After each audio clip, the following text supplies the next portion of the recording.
A poor man finds the shoes and is so happy. Look at the wonderful shoes I have. I didn't have any shoes. Heaven has blessed me. You see?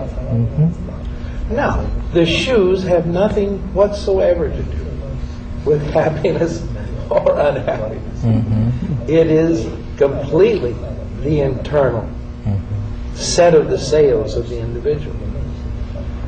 So naturally we will suffer when we think, if I go from here to there, I will be happy.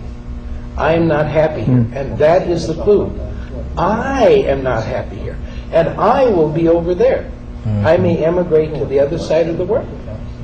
But I will still be there. I had some friends who were camping. And they had their automobile and a small kind of recreational vehicle behind.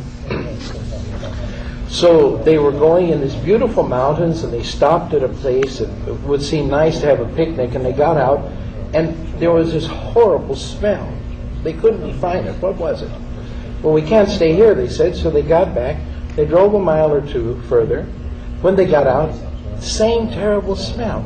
It took 3 or 4 stops for them to look underneath the car and see that some animal that had been killed on the road had been thrown up by their tires onto the axle.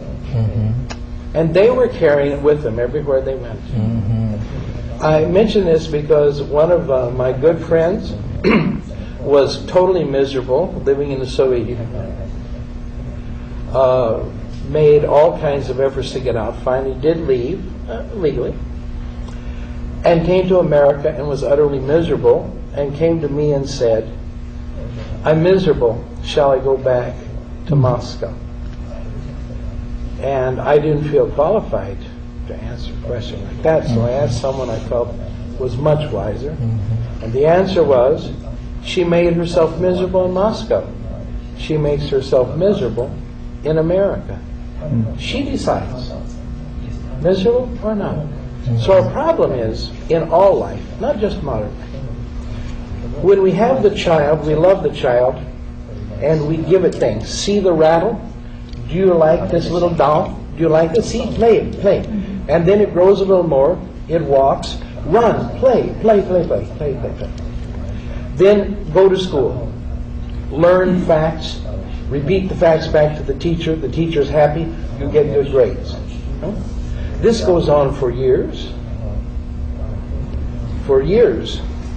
Then finally, after college, they have a profession. They have never yet stopped to say, what am I?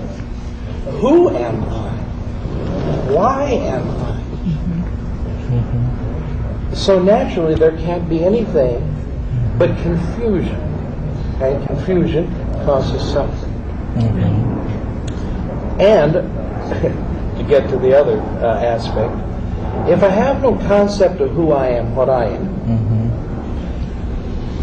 then I'm not a rational person. I'm an instinctual person. A great philosopher from 19th century France named Hieronymus said, there are 2 kinds of human beings, rational human beings, instinctual human beings. Unfortunately, we tend to be instinctual. I like it. I don't like it. Yes, please, give it to me. Take it away. No thought.